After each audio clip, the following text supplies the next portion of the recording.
Merci beaucoup. Monsieur le Premier ministre, vous avez la parole.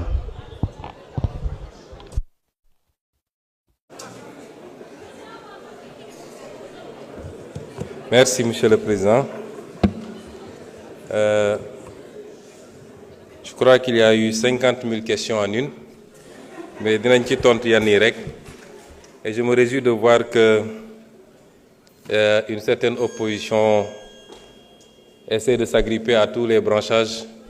Et désormais, le cheval de bataille, c'est d'être les défenseurs du ministre de la Justice dans un soi-disant brouille avec le reste de l'exécutif. defe naa mun ngeen ut yeneen moyen d'opposition, c'est mieux.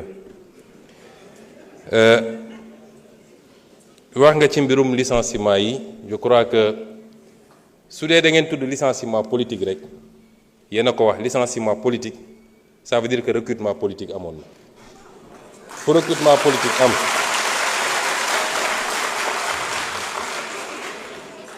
ku ñëw recrute ku politique recruté woon nag politique war na laa mën a fi dindi loolu amul demal ma ñëw.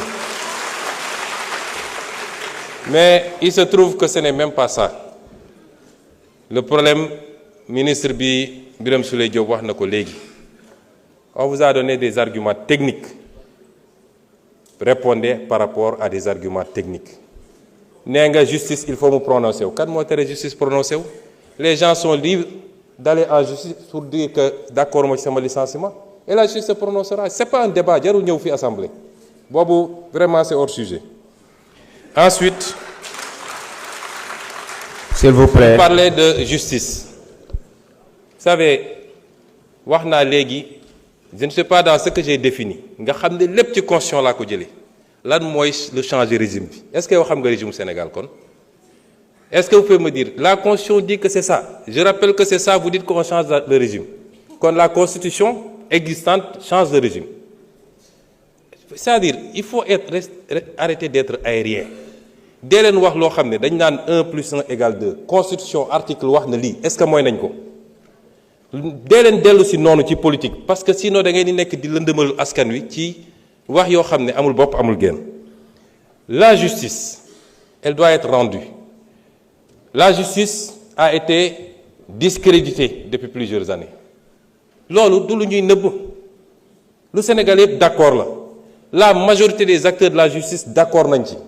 Magistrats, avocats, greffiers, ñëpp d'accord nañu y a un problème kon loolu lu ñuy waxati te ñi yàq justice nitu justice loxoom mi ngi ci lenn ci nitu justice yi du ñëpp parce que gis nañ li fi xew ak comment on a instrumentalisé des magistrats ba ñëpp ñaawlu ko loolu am na fi et cette justice là il faut l'aider à se redresser parce que erreur bi sénégalais yi warul def mooy jàpp ni dès lors qu'on a élu le président Bassirou Diomaye Faye le 24 mars mbir mi changé na déedéet y a la volonté de changer la conduite du changement et les résultats yi ñu war a am l'État c'est le même État qui est là les mêmes agents hauts fonctionnaires magistrats etc.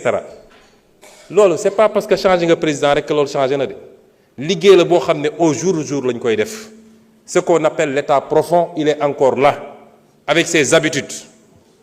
te liggéey la boo xam ne du liggéey bu yomb mais la justice am na erreur bi nit ñi di def le peuple a le droit de dire que j'attends c'est le service public de la justice. Pourquoi on peut mettre la pression sur le président, sur le premier ministre, sur l'Assemblée et le peuple au nom duquel la justice est rendue n'a pas le droit de dire mais j'ai un problème ci sama justice nu muy doxee. Au nom de quoi? On dit le temps de la justice n'est pas le temps des hommes. Le temps de la justice est le temps des hommes parce que la justice est rendue au nom des hommes. Et en matière de justice, il y a un principe qui est important, la célérité. La justice doit être rendue avec célérité. Ça, c'est un principe fondamental du droit. Mën nañ ci poursuivre sax des magistrats lorsque par leur négligence dossiers yi dafa nekk ba peut-être sax génn ci dugg ci délai de prescription yi. On peut poursuivre disciplinairement des magistrats tey bi ñu jóg ñëwee gars yi def inventaire laaj leen dans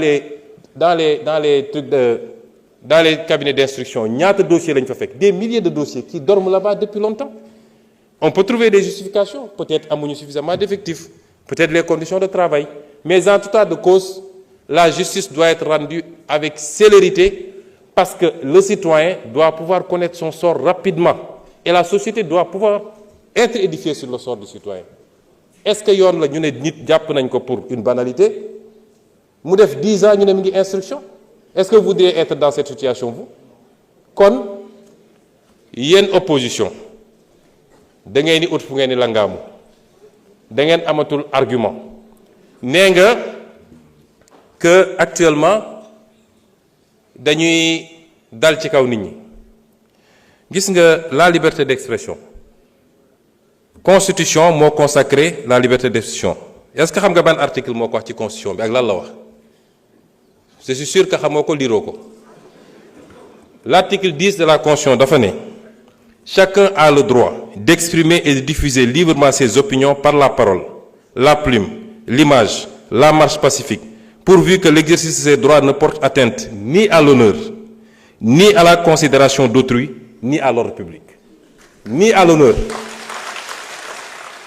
Parce que ce qui se passe actuellement, cette opposition-là, nga xam ne ñemewuñu parce que xamante nañu ñoom ñooy dem jël ay xale yoo xam ne koo ci laaj mu ne la aw ma certificat yónni leen ci télé yi ne leen dem leen saaga ji pour attenter à l'honneur des gens, pour attenter à la dignité des gens, à la considération d'autrui et à l'ordre public. Et vous croyez que ça nañ ko bàyyi muy dox au nom de la liberté? Moi, je vais vous dire une chose. Ba fi mu toll nii je ne me suis jamais intéressé à ces questions. Lu xew ci réew mi ñu ne Sonko la. Je n'ai jamais fait arrêter quelqu'un. Le ministre de la Justice est là. Je n'ai jamais dégg naa même ñi ñu jàpp ci affaire dossier xaalis ak nangam ñu ne Sonko la. C'est pas moi. Damay xëy di gisandoo ci presse bi ñëpp ni jàpp nañ diw. Mais sur ces questions-là, je vous dis qu'à partir d'aujourd'hui, j'assume. Parce que man lu ma dugg rek ngeen xam ne dugg naa. À partir s'il vous plaît. Parce que ce pays duñ ko seetaan te gis nga ñi ngeen di sacrifier wujaaw yi ngeen di yónni ñuy dem di saaga ñoom seen cadre nañ ko régler rapidement.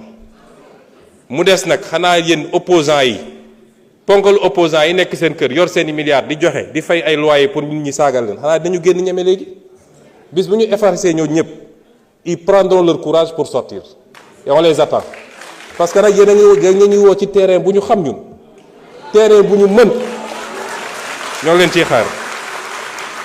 Ensuite, vous citez le cas d'un journaliste. Des journalistes qui reprennent soi-disant des articles. Est-ce que xam nga ce que la loi a dit? Vous êtes journaliste. Le responsable principal, c'est le rédacteur en chef ou le directeur de publication? C'est lui le premier responsable. Tu prends un article, tu dis policiers yi ñu bëgg a génne dañ leen fiy génne dama joxe benn misaal dañ leen fiy génne parce que on veut aller prendre des rebelles du FDC remplacer leen ko ngeen ne loolu dañ ko bàyyi mu jàll. Merci beaucoup.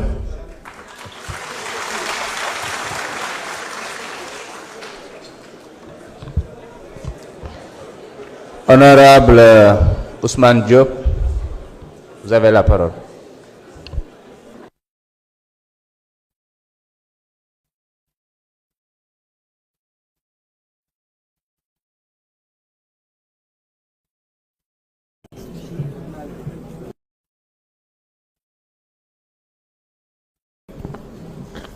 Monsieur le Président, Monsieur le Premier ministre de toute la délégation gouvernementale, chers collègues honorables députés. Monsieur le Premier ministre, les réponses que vous venez d'apporter me permettent d'aborder directement le thème que j'ai eu à préparer concernant cette rencontre qui nous réunit aujourd'hui. Le citoyen sénégalais réclame le plein respect des libertés publiques et cette exigence démocratique ne doit en effet souffrir d'aucune entrave dans le respect des lois et règlements. Toutefois, des dérives sont quotidiennement notées dans l'exercice de ces droits, plus singulièrement dans le contexte de la prolifération incontrôlable des réseaux sociaux. Monsieur le Premier ministre, loolu ba kañ est-ce que dañ koy bàyyi muy wéy? tout en garantissant l'exercice de ses libertés publiques.